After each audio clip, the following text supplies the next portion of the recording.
Good morning, guys. This is Gaurav. Welcome to online classes of GCAM. So students, today's topic is Henry Law. आज हम लोग Henry law के बारे में discuss करेंगे. पिछले लेक्चर के अंदर हम लोगों ने सोल्युबिलिटी को डिस्कस किया था. सोल्युबिलिटी पढ़ी थी सॉलिड इन लिक्विड के अंदर और साथ में पढ़ा था solubility of gas in liquid. Is it clear? जो solubility of solid in liquid था उसके अंदर 4 से 5 डेफिनेशन थी जो मोस्टली जो आपके स्टेट बोर्ड एग्जाम होते हैं वहां पर पूछी जाती है. जो सेकंड टॉपिक था हमारे पास solubility of gas in liquid, उसके अंदर एब्जॉर्प्शन कोएफिशिएंट को डिस्कस किया था और कुछ फैक्टर्स थे. फैक्टर क्या थे हमारे पास? सबसे पहला फैक्टर था nature of solute and solvent था. क्लियर? जो दूसरा फैक्टर था वो था हमारे पास टेम्परेचर, कि टेम्परेचर का क्या इफेक्ट पड़ता है जब हम गैस को डिसॉल्व करते हैं लिक्विड के अंदर. क्लियर? और जो थर्ड फैक्टर था that is very important and also known as Henry law. तो एक विलियम नाम का साइंटिस्ट था जिसने प्रेशर को रिलेट किया था किसके साथ? सोल्युबिलिटी के साथ. क्लियर? तो बच्चों आज हम उसी टॉपिक को फिनिश करेंगे. टॉपिक का नाम क्या रहेगा? Henry law. और थर्ड फैक्टर है, थर्ड फैक्टर क्या था? प्रेशर. क्लियर? तो देखिए आज का जो टॉपिक रहेगा वो रहेगा हमारा हेनरी लॉ. इस टॉपिक को अच्छे से क्लियर करते हैं और साथ में इसके कुछ न्यूमेरिकल पोर्शन को भी सोल्व करेंगे. इतना क्लियर? तो बच्चों देखिए इसकी डेफिनेशन समझने से पहले मैं आपको बता देता हूं ये solubility of gas in liquid का थर्ड फैक्टर है और वो फैक्टर क्या था हमारे? प्रेशर. क्लियर? तो हेनरी ने क्या बोला कि जो प्रेशर होता है किसी भी गैस का, जो प्रेशर होता है किसी भी गैस का over the surface of liquid, वो is directly proportional to the mole fraction of the gas.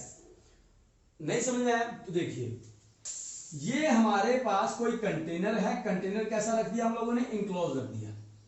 इतना क्लियर? इस कंटेनर में गैस, ये हमारे पास लिक्विड है. क्या है? ये मैंने लिक्विड डाला. लिक्विड के साथ में मैंने क्या कर दिया?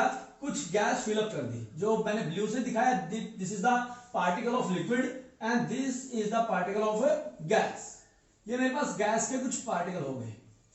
क्लियर है? अब जो गैस के एटम्स आप लोग को रेड कलर में दिखाई दे रहे हैं, इनके द्वारा जो प्रेशर लगाया जाएगा वो कितना होगा, वो सब किसने बताया? हेनरी ने बताया था. क्लियर? तो इसने क्या बोला कि अगर मैं इसको नॉर्मल कंडीशन में लेता हूं कि यहां पर अभी तक कोई वेट नहीं है, तो गैस के पार्टिकल कुछ ऊपर है कुछ नीचे हैं, कोई भी लिक्विड के साथ सोल्यूबल नहीं है. इतना क्लियर कि जो गैस के पार्टिकल हैं वो अभी तक लिक्विड में डिसॉल्व नहीं है.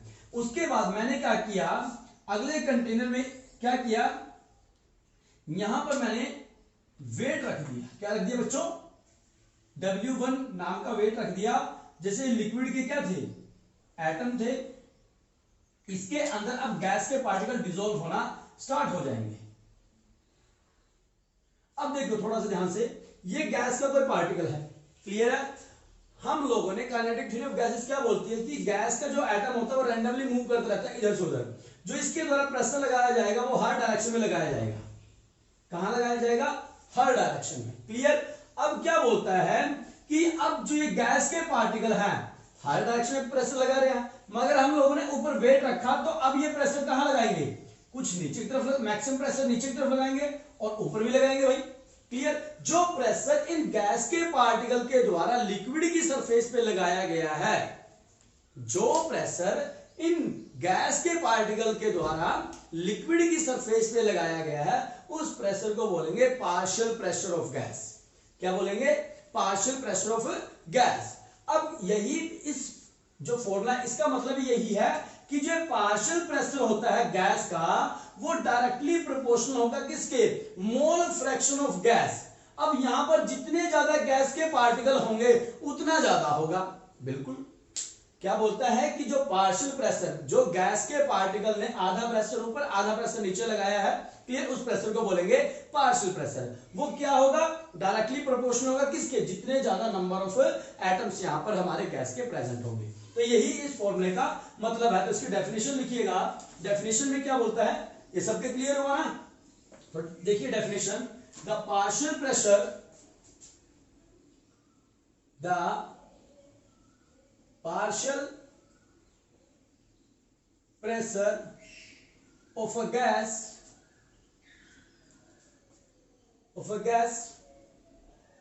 on the liquid surface on the liquid surface is directly proportional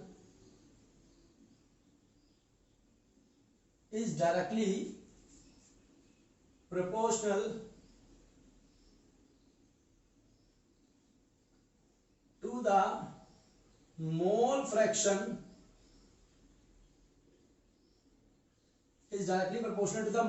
of the gas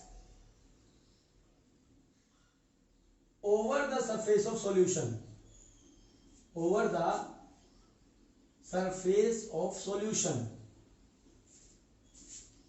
अब ये सॉल्यूशन नीचे है जो, इसकी सरफेस पे जितने ज्यादा गैस के पार्टिकल होंगे उतना ही प्रोबेबिलिटी क्या होगी, प्रेशर की भी बढ़ेगी भाई। क्लियर है ना? तो यही इस डेफिनेशन का मतलब है। इसका फॉर्मूला क्या बनेगा? फॉर्मूला बनता है P is directly proportional to X। P हमारे पास रहेगा पार्शियल प्रेशर। क्लियर? क्योंकि बच्चों गैस के पार्टिकल का नेचर होता है वो कुछ हर डायरेक्शन में क्या करेगा, इक्वल प्रेशर लगाता है। तो जो नीचे की तरफ डायरेक्शन होगी उसी डायरेक्शन के जो प्रेशर होगा that is partial pressure. Clear? ये हो गया पार्शियल प्रेशर। और x क्या है हमारे पास? ये है मोल फ्रैक्शन। क्या है बच्चे? मोल फ्रैक्शन ऑफ गैस। बताओ इतना क्लियर है? P हमारे पास पार्शियल प्रेशर हो गया, x हमारे पास मोल फ्रैक्शन ऑफ गैस हो गया। मैं रिपीट कर रहा हूं, ध्यान से समझिएगा बच्चों डेफिनेशन को। P का मतलब होता है जो गैस के पार्टिकल जो लिक्विड की सरफेस के ऊपर है जस्ट, उनके द्वारा जो प्रेशर लगाया गया है। आई रिपीट इट, जो गैस के पार्टिकल हैं और कहां पर, लिक्विड की सरफेस के ऊपर। देखो पार्टिकल तो ऊपर भी है मगर जो सरफेस के जस्ट अबव है उनके द्वारा जो प्रेशर लगाया गया that is the partial pressure. उसको क्या बोलेंगे? Partial pressure. और x क्या बोलता है? Mole fraction. वो प्रेशर कितना ज्यादा होगा, जितने ज्यादा सरफेस के ऊपर नंबर ऑफ एटम्स किसके, गैस के होंगे। जितने ज्यादा गैस के एटम प्रेजेंट होंगे over the surface of liquid, over the surface of solution भी बोल सकते हैं, वही उतना ज्यादा हमारे पास पार्शियल प्रेशर होगा। इतना क्लियर? अब देखिए मैंने क्या किया, पार्शियल जब भी आप लोग के सामने कोई प्रोपोर्शनैलिटी का सिंबल होता है उसको हटाते हैं तो कोई नया कांस्टेंट आता है। तो यहां पे क्या लिखेंगे? P is equal to KHX। Clear? X के साथ में लिख देता हूं सबस्क्रिप्ट में गैस। क्या है? Mole fraction of gas. Clear? अब P इज, अब देखिए बच्चों जो KH आया है मेरे सामने, KH क्या है? ये KH है हेनरी कांस्टेंट। क्या है बच्चों? Henry constant. इतना क्लियर? ये समझ में आया? ये था हमारे पास एक फॉर्मूला हेनरी कांस्टेंट का। इसको रफ कर दो, बाकी को समझ आ गया? तो देखिए अब थोड़ा सा इसके न्यूमेरिकल पार्ट को डिस्कस करते हैं।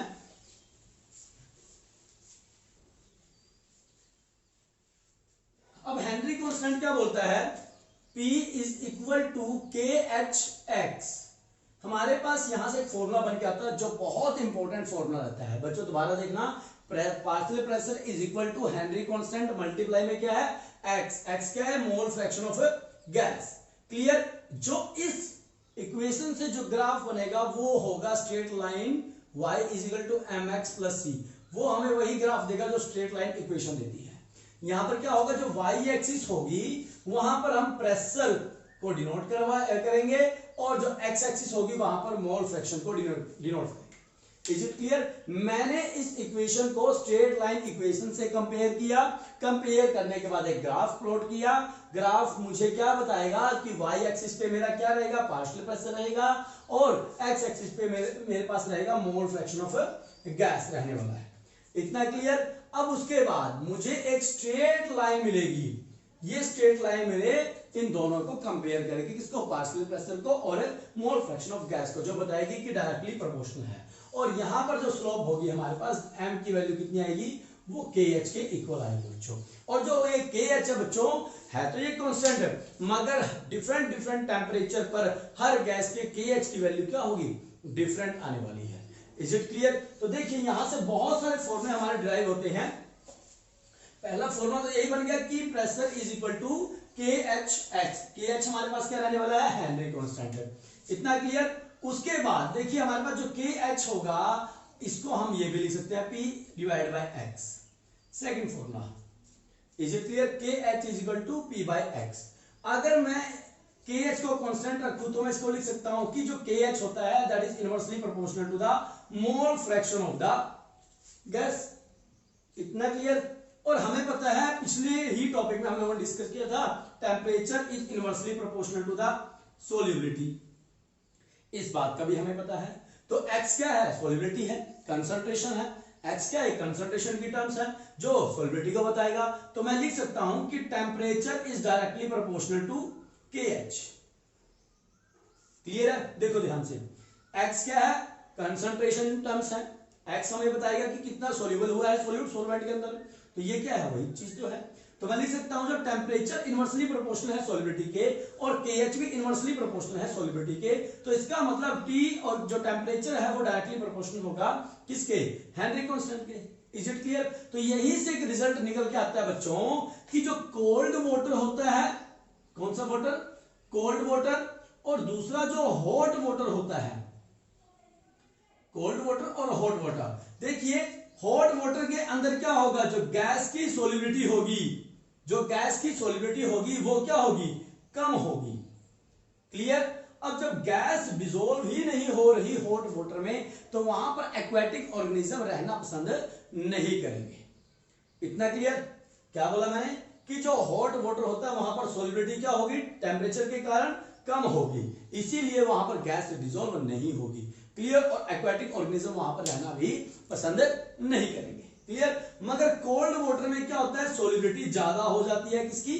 गैस की। क्या हो जाती है? गैस की सोल्युबिलिटी कम हो जाती है, ज्यादा हो जाती है, जिसके कारण वहां पर एक्वेटिक ऑर्गेनिज्म रहना पसंद करते हैं। इतना क्लियर? तो ये था बच्चों हमारे पास कंप्लीट इंफॉर्मेशन किसकी? हेनरी लॉ की। मैं रिपीट कर रहा हूं, हेनरी ने क्या बोला? हेनरी ने क्या बताया? जस्ट हेनरी ने बताया कि किसी गैस को डिसॉल्व करने के लिए, किसमें डिसॉल्व करने के लिए? लिक्विड में डिसॉल्व करने के लिए आप कितना प्रेशर लगाओगे? आगे बात समझ? ये बताया था। और जो प्रेशर होगा वो किसके ऊपर डिपेंड करेगा? वो मोल फ्रैक्शन ऑफ द गैस, उस गैस के कितने एटम प्रेजेंट है over the surface of solution, कि जितने ज्यादा सरफेस के ऊपर प्रेजेंट होंगे गैस के एटम्स या पार्टिकल, उतनी ज्यादा उसके चांस होंगे प्रेशर लगाने के और उतने ही ज्यादा उसकी सोल्युबिलिटी होगी। इतना क्लियर? तो ये था बच्चों हमारे पास क्या? बहुत पूरी कंप्लीट इंफॉर्मेशन हो गई हेनरी लॉ की। इतना क्लियर? तो on the behalf of these formulas, in formula के आधार पे हम लोग कुछ क्वेश्चन डिराइव करेंगे। वो क्वेश्चन क्या है चलो एक बार डिस्कस कर लेते हैं वन बाय वन। क्लियर? क्या है question? First, H2S gas, H2S gas ये था हमारे पास क्वेश्चन। क्वेश्चन क्या बोलता है कि हाइड्रोजन सल्फाइड गैस जो काफी जहरीली गैस होती है, हम लोगों ने उसको वाटर के अंदर डिसॉल्व कर दिया और उसका यूज किया है क्वालिटेटिव एनालिसिस के लिए। क्लियर? और जो उसकी सोल्युबिलिटी है वाटर के अंदर that is equal to 0.195 mole. Clear? इतना हाइड्रोजन सल्फाइड गैस दी गई है जो काफी जहरीली गैस होती है और रोटन एग जैसी उसकी स्मेल होती है। क्लियर? और उस गैस को हम लोगों ने क्वालिटेटिव एनालिसिस के लिए यूज करना है। किसके लिए यूज करना है? क्वालिटेटिव एनालिसिस के लिए। क्लियर? और जो सोल्युबिलिटी है उस गैस की लिक्विड के अंदर, लिक्विड क्या है? वाटर है, वो हमें दी गई है 0.195 मोलर। क्लियर? और कैलकुलेट करना है हम लोग को हेनरी कांस्टेंट, मतलब KH की वैल्यू निकालनी है। बच्चों फॉर्मूला क्या होता है हमारे पास? देखिएगा फॉर्मूला है हमारे पास P according to Henry law, P is equal to KHX। Clear है? अब ये सारी घटना घटी है बच्चों, वो कब घटी है? Eight STP। STP पे जो टेम्परेचर होता है that is equal to 273.15 kelvin और जो प्रेशर होता है that is equal to 1.01325 bar. इतना हमारे पास प्रेशर होता है। क्लियर? जिसको हम 1 बार के इक्विवेलेंट लेकर चलते हैं। क्लियर? अब देखिए दो चीज हमें पता है, प्रेशर का पता है और एक साथ में नंबर ऑफ मोल्स का पता है। क्लियर? साथ में क्या दिया बच्चों? मोलैलिटी दी गई है। मोलैलिटी क्या है? M इज इक्वल टू 0.195, ये हो गया। इसका मतलब क्या है बच्चों कि हमारे पास 1 kg वेट ऑफ सॉल्वेंट के अंदर, 1 kg वेट ऑफ सॉल्वेंट के अंदर इतने नंबर ऑफ मोल्स डिसॉल्व कर दिए। तो यहां पर जो मोलैलिटी होगी that is equal to number of moles of solute. ये बोल सकता हूं मैं कि जो मोलैलिटी है वो बता दी गई है कि 0.195 मोलर सॉल्यूशन है हमारे पास, उसका मतलब होगा कि 0.195 मोल्स ऑफ सॉल्यूट को डिसॉल्व कर दिया कितने? 1 kg वेट ऑफ सॉल्वेंट में। तो मैंने इसको रिप्रेजेंट कर दिया ऐसे। अब आप लोग को क्या चाहिए? P की वैल्यू पता है, KH निकालना, X निकालना है। X निकालने का फॉर्मूला क्या होता है, X क्या होती है हमारे पास, gas, mole fraction of gas. इतना क्लियर। तो इसका फॉर्मूला होता है NB डिवाइड बाय में NA प्लस में NB, ये कर सकता हूं। तो इसको सॉल्व करते हैं 0.195, हाँ 0.195 डिवाइड बाय में कितना हो जाएगा 0.195 प्लस, अब देखिए Na number of moles of solute, number of moles of solvent कैसे निकालते हैं, वेट ऑफ सोलवेंट, ठीक, कौन सा वेट, गिवन मास, मैं लिख सकता हूं उसको गिवन मास डिवाइड बाय में मोलर मास। अब वाटर का जो गिवन मास है वो कितना दे रखा है, यही मोलर बता रहा है आप लोग को, 1 kg वेट ऑफ सोलवेंट है, तो यहाँ पर कितना लिखो, 1 kg में कितने ग्राम होते हैं, 1000 ग्राम, डिवाइड बाय मोलर मास कितना होता है 18, तो यहाँ पर सॉल्व करने के बाद आएगा 55.55। Is it clear.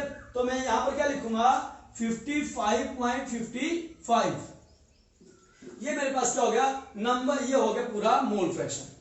इतना क्लियर। और जब आप लोग इसको सॉल्व करोगे, सॉल्व करने के बाद जो वैल्यू आएगी वो वैल्यू कितनी होगी, वो कितनी होगी 0.0035। इतना क्लियर। ये हम लोगों ने क्या निकाला, मोल फ्रैक्शन ऑफ गैस निकाल दिया। अब सिंपल कुछ नहीं करना आप लोगों को, वैल्यू जस्ट पुट करनी है, वैल्यू को पुट करेंगे। देखिए वैल्यू पुट करने के बाद जो आंसर आएगा वो क्या आएगा हमारे पास, P कितना हमारे पास 1.01325 इज इक्वल टू, क्लियर। अब उसके बाद KH हम लोगों को कैलकुलेट करना है, तो इसकी वैल्यू कितनी होगी, मल्टीप्लाई करूंगा 0.0035। इतना क्लियर। इस टर्म को मैं इधर उठा के ले आऊं नीचे, तो वैल्यू होगी 1.01325 डिवाइड बाय में 0.0035 इज इक्वल टू KH। बताओ बच्चों इतना क्लियर हुआ कि नहीं हुआ, इतना क्लियर हुआ। तो आगे आप फर्दर सोल्व कीजिएगा, यही आप लोगों का होमवर्क होगा कि KH की वैल्यू कितनी आएगी। क्लियर। कमेंट बॉक्स में आप लोग इसका आंसर डाल देना, मैं बता दूंगा कि वो आंसर ठीक है या नहीं है। इतना क्लियर। तो ये था हमारे पास फर्स्ट क्वेश्चन। अब सेकंड क्वेश्चन देखिए क्या है, सेकंड क्वेश्चन 298 केल्विन। तो बच्चों देखिए इस क्वेश्चन में क्या दिया है हम लोग को कि हेनरी लॉ फॉर CO2, जो हेनरी लॉ कांस्टेंट है फॉर CO2 कार्बन डाइऑक्साइड के लिए इन वाटर, हम लोगों ने कार्बन डाइऑक्साइड गैस को डिसॉल्व किया वाटर के अंदर, और वहां पर जो KH की वैल्यू है जिसको हेनरी लॉ कांस्टेंट बोला था, उसकी वैल्यू 1.6 × 10⁸8 पास्कल दी गई है। की बार वैल्यू कहां दे दी गई है, पास्कल में। Clear. At 298 kelvin calculate the quantity of CO2। अब हमें कार्बन डाइऑक्साइड की वैल्यू निकालनी है 500 ml के अंदर। बहुत इंटरेस्टिंग क्वेश्चन आने वाला बच्चों।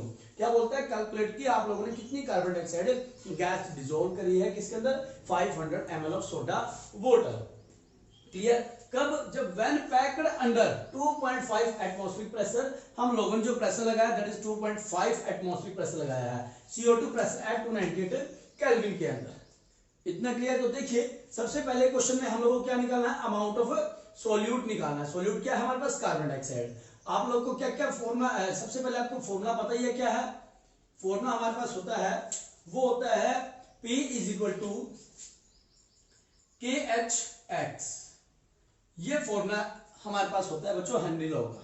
क्लियर। प्रेशर हम लोग कितने दिया है 2.5 atm, हेनरी लॉ कांस्टेंट दिया 1.6 × 10⁸8। अब यहां से हमारा आंसर निकल के आएगा। एक बात और बताऊंगा बच्चों कि जो 1 एटमॉस्फेरिक प्रेशर होता है दैट इज इक्वल टू, वो होता है 10 13 25, कितना होता है 101325 बार के इक्वल होता है। Is it clear. उसके बाद सॉरी पास्कल के इक्वल होता है, इतना पास्कल लिखेंगे आप पास्कल, ठीक है। अब 2.5 में कितना हो जाएगा, 2.5 एटमॉस्फेरिक प्रेशर है, तो कितना करेंगे 2.5 मल्टीप्लाई कर दूंगा मैं कितना 10 13 25। क्लियर। और ये हमारा पास्कल में वैल्यू आ जाएगी। आगे बात समझ। तो हमारे पास जो प्रेशर होगा वो किसके इक्वल होगा, P is equal to 2.3125 pascal के इक्विवेलेंट आ जाएगा। क्लियर। तो वैल्यू पुट करते रहेंगे साथ के साथ। अब देखिए हम लोग को x निकालना है यहां से, तो पहले स्टेप में क्या करूंगा, P डिवाइड बाय में करूंगा KH इक्वल टू में x। इतना clear. P divide by KH is equal to x।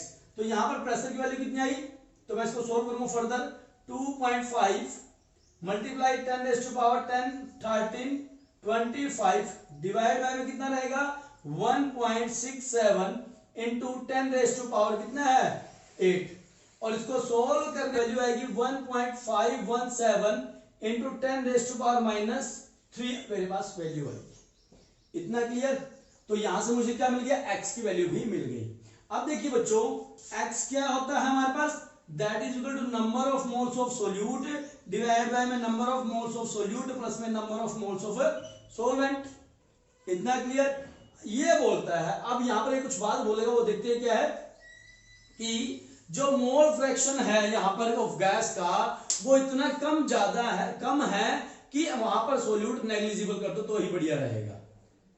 Clear हुई लाइन? क्या बोलता है, एट वेरी डाइल्यूट, जब आपका सोल्यूट बहुत कम मात्रा में होता है तो हम कंसीडर करते हैं कि जो सॉल्यूशन होता है उसके अंदर जो कंसंट्रेशन है वो सोलवेंट के पार्टिकल की एट नंबर ऑफ मोल्स की वजह से है।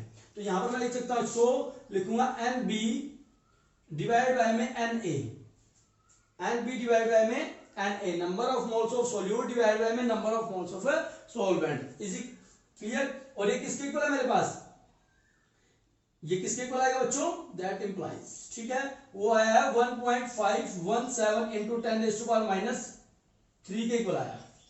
इतना क्लियर? तो मैं यहां से क्या करूंगा, NB इज इक्वल टू कर दूंगा 1.5 इंटू 1.517 इंटू 10⁻³ मल्टीप्लाई NA। अब ये NA क्या है बच्चों, number of moles of solvent. Solvent क्या है हमारे पास, वो हमारे पास है सोडा वाटर। क्या है बच्चों, सोडा वाटर। अब आप लोगों को पता है सोडा वाटर कितना दिया है, 500 ml दिया है। कितना दिया है, तो आपको पता है NB जो Na होता है number of moles of solvent होते हैं, given mass divided by molar mass. तो गिवन मास कितना आपकी बार 500, तो कितना आएगा 27.78 मेरे पास क्या आएंगे, मोल्स निकल के आएंगे। इतना के लिए 27.78 नंबर ऑफ मोल्स निकल के आए। तो मैं इसको मल्टीप्लाई करूंगा कितने से, 27.78 नंबर ऑफ मोल्स। इतना क्लियर? अब देखिए बच्चों, आगे क्या बोलता है कि NB क्या है मेरे पास, number of moles of solute, जिसको मैं लिख सकता हूं गिवन मास, जो हम लोगों को कैलकुलेट करना है, divide by molecular mass is equal to, यही टर्म दोबारा लिखूंगा 1.517 इंटू 10⁻³ मल्टीप्लाई करूंगा 27.78 molecular mass of CO2। Carbon dioxide gas का मोलिकुलर मास कितना होता है बच्चों, कैलकुलेट करेंगे, CO2 कार्बन के नाम का 12 प्लस, और यहां पर कितना हो जाएगा 32, दैट इज इक्वल टू 44। क्लियर? तो यहां पर 44, अब इस 44 को मैं उधर लेके जाऊंगा तो मल्टीप्लाई हो जाएगा, मल्टीप्लाई क्या करूंगा 44, जो इसको पूरा कैलकुलेट करने के बाद जो आंसर होगा हमारे पास 1.854 ग्राम होगा। Is it clear? देखिए बच्चों क्या किया मैंने, अब हमारे पास क्वेश्चन में क्या था कि हेनरी कांस्टेंट हम लोगों को दिया गया है जिसकी वैल्यू है 1.67 इंटू 10⁸ पास्कल दे दिया है, और टेम्परेचर 298 केल्विन पे हम लोग अपना एक्सपेरिमेंट कर रहे हैं। क्लियर? यहाँ पर जो क्वांटिटी है कार्बन डाइऑक्साइड की इन 500 ml हम लोगों को कैलकुलेट करनी है कि 500 ml में कितना आपका कार्बन डाइऑक्साइड डिसॉल्व हुआ है वो कैलकुलेट करना है। और सोडा बोतल व्हेन पैक्ड अंडर, जब उस सोडा बोतल को के ऊपर ढक्कन जो लगाया फिक्स किया है वो वहां पर प्रेशर कितना था, 2.5 एटमॉस्फेरिक प्रेशर था। क्लियर? तो इसको सोल्व करने के लिए आप लोग को फॉर्मूला पता ही है, फॉर्मूला क्या है, pressure is equal to Henry constant multiply by mole fraction of gas. इतना क्लियर? अब 1 एटमॉस्फेरिक प्रेशर जो होता है that is equal to 101325 pascal होता है। क्लियर? अब मैं इसको 2.5, अब देखिए तो 1 एटमॉस्फेरिक प्रेशर था, 2.5 में कितना होगा हमारे पास, यहाँ पर जब 2.5 atm है तो उसके अंदर अगर हम उसको पास्कल में कन्वर्ट करेंगे तो हमारे पास जो प्रेशर होगा उसकी वैल्यू इतनी आएगी। मैं उसको 2.5 से मल्टीप्लाई कर दूंगा।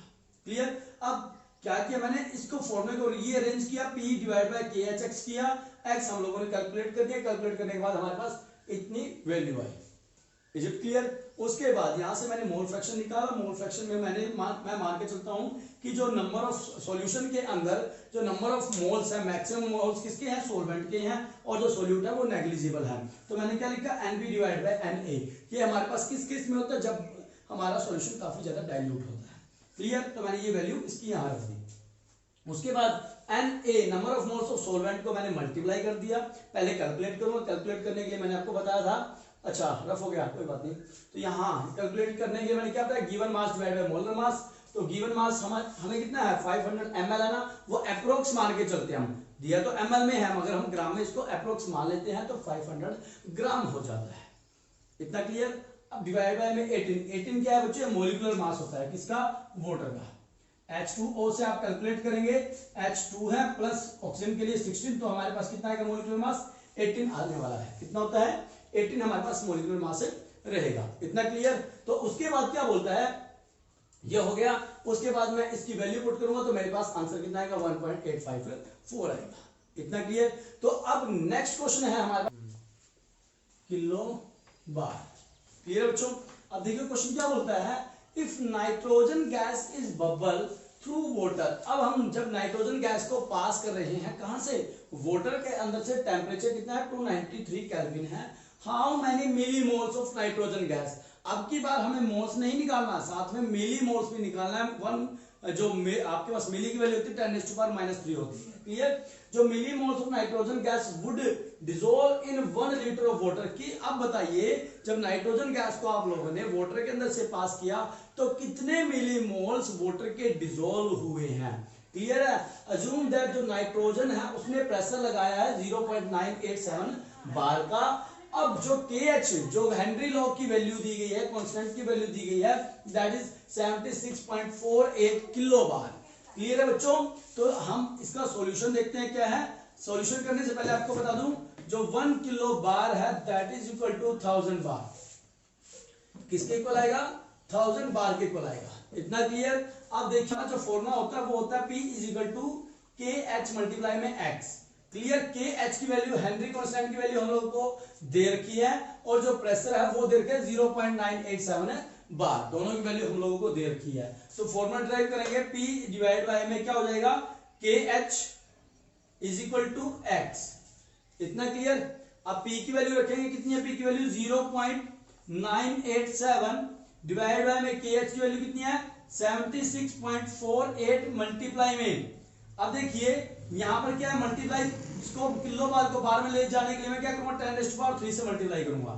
क्लियर। और 10⁻³ को मैं यहां से रफ करके ऊपर की तरफ लिखूंगा तो मेरे पास क्या आएगा 10⁻³ आएगा। इतना क्लियर। तो इसको सॉल्व करने के बाद जो मेरे पास वैल्यू आएगी वो वैल्यू आती है 0.0129 मल्टीप्लाई 10⁻³ ये मोल फ्रैक्शन हो गया हमारे पास। ये किसकी वैल्यू निकल के आई है, X की वैल्यू निकल के आई है बच्चों। किसकी वैल्यू निकल के आई, X। X क्या था हमारे पास, mole fraction of nitrogen gas. इतना क्लियर। अब देखिए X जो होता है मोल फ्रैक्शन ऑफ गैस होती है that is equal to number of moles of solute divide by में number of moles of solute plus में number of moles of solvent. इतना clear. Is it visible, check करिए एक बार, दिखाई दे रहा है। ठीक है। उसके बाद number of moles of solute divide by में number of moles of solution बोल सकते हैं। अब जब भी गैस को डिसॉल्व करने की कोशिश करते हैं लिक्विड में वो बहुत कम मात्रा में डिसॉल्व होती है। इतना क्लियर।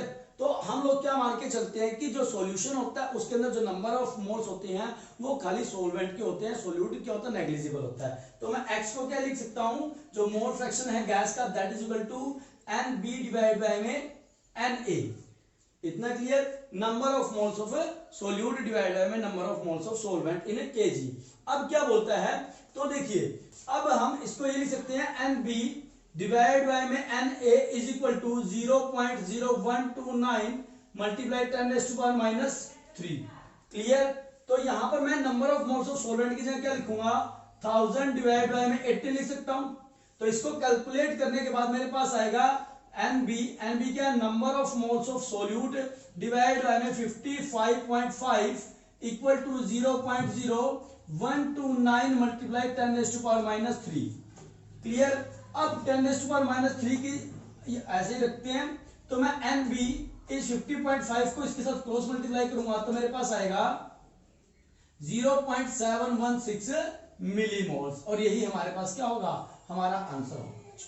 10⁻³ को मैंने क्या लिखा, मिली लिखा और जो बाकी बच गया वो मोल्स। तो ये हमारे पास क्या हो गया, हमारा आंसर रहता है। इतना क्लियर बच्चों। तो ये हमारे पास जो 3 क्वेश्चन थे बच्चों, टाइम की कमी के कारण मैं 3 ही क्वेश्चन कराऊंगा। कभी अगर जब आप लोगों को क्वेश्चन ऐसा लगे कि कोई नहीं हो रहा तो कमेंट बॉक्स में वो उसका स्क्रीनशॉट भेज सकते हो, तो मैं उस क्वेश्चन को स्पेशली सॉल्व करूंगा। इतना क्लियर? तो बच्चों आप लोगों से एक रिक्वेस्ट है, जो बच्चे हमारे चैनल पे नए हैं तो प्लीज चैनल को सब्सक्राइब करना मत भूले, ताकि जो लेटेस्ट वीडियो रहेंगी वो आप लोगों के पास टाइम से पहुंचती रहे। तो आज के लिए इतना ही, धन्यवाद।